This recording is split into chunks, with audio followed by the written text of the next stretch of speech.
PSC പരീക്ഷ ചോദിച്ച ഒരു ചോദ്യം ഇപ്രകാരമായിരുന്നു.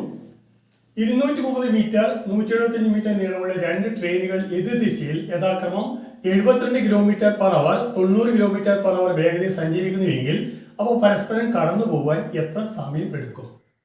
ഇവിടെ തന്നിരിക്കുന്നത് രണ്ട് ട്രെയിനുകളുടെ നീളം തന്നിട്ടുണ്ട്. ആ രണ്ട് ട്രെയിനുകൾ സഞ്ചരിക്കുന്ന വേഗതയും തന്നിട്ടുണ്ട്. അപ്പോൾ പരസ്പരം എതിർ ദിശയിലാണ് സഞ്ചരിക്കുന്നത് എന്നും തന്നിട്ടുണ്ട്. എങ്കിൽ അപ്പോൾ പരസ്പരം കടന്നു പോകാൻ എത്ര സമയം എടുക്കുന്നുള്ളതാണ് കണ്ടെത്തേണ്ടത്. നമുക്കറിയാം സമയം കാണാനുള്ള വഴി എന്താണ്? ആകെ ദൂരത്തെ സഞ്ചരിക്കുന്ന വേഗത കൊണ്ട് ഹരിച്ചാൽ മതിയോ. ഇവിടെ സഞ്ചരിക്കുന്ന ദൂരം എന്ന് പറയുന്നത് രണ്ട് ട്രെയിനുകൾ പരസ്പരം കടന്നു പോകുമ്പോൾ സഞ്ചരിക്കുന്ന ദൂരം എന്ന് പറയുന്നത് ആ രണ്ട് ട്രെയിനുകളുടെയും നീളങ്ങളുടെ തുക തന്നെയായിരിക്കും. അപ്പോൾ ഇവിടെ സഞ്ചരിക്കുന്ന ദൂരം എന്ന് പറയുന്നത് ഡിസ്റ്റൻസ് എന്ന് പറയുന്നത് 230 ഒന്നാമത്തെ ട്രെയിനിന്റെ നീളം, രണ്ടാമത്തേത് 175 ഇവയുടെ തുക എന്തായിരിക്കും? 230 + 175 405 മീറ്റർ ആയിരിക്കും. അപ്പോൾ 405 മീറ്റർ ആണ് സഞ്ചരിക്കുന്ന ദൂരം.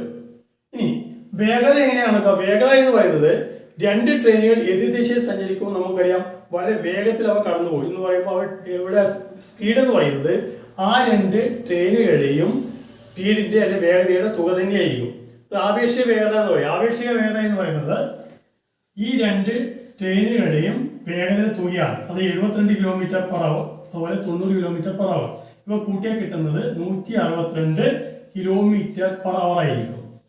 162 km/h ആണ് ഇവിടെ ആപേക്ഷിക വേഗത എന്ന് പറയുന്നത്. കാരണം ഇവ എതിർ ദിശയാണ് സഞ്ചരിക്കുന്നത്. ഇനി ഇവിടെ ദൂരം എന്ന് പറയുന്നത് മീറ്ററിലും വേഗത എന്ന് പറയുന്നത് km/h. km/h എന്നതിനെ മാറ്റിയിട്ട് m/s മാറ്റണം നമ്മൾ.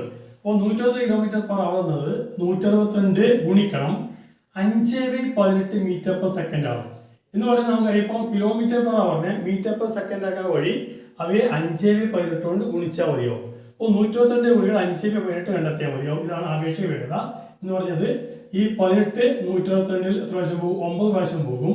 9 ഗുണിക്കണം 5 45. അപ്പോൾ 45 m/s എന്നാൽ ഒരു സെക്കൻഡ് 45 മീറ്റർ എന്ന രീതിയിലാണ് അവയുടെ വേഗത വരുന്നത്.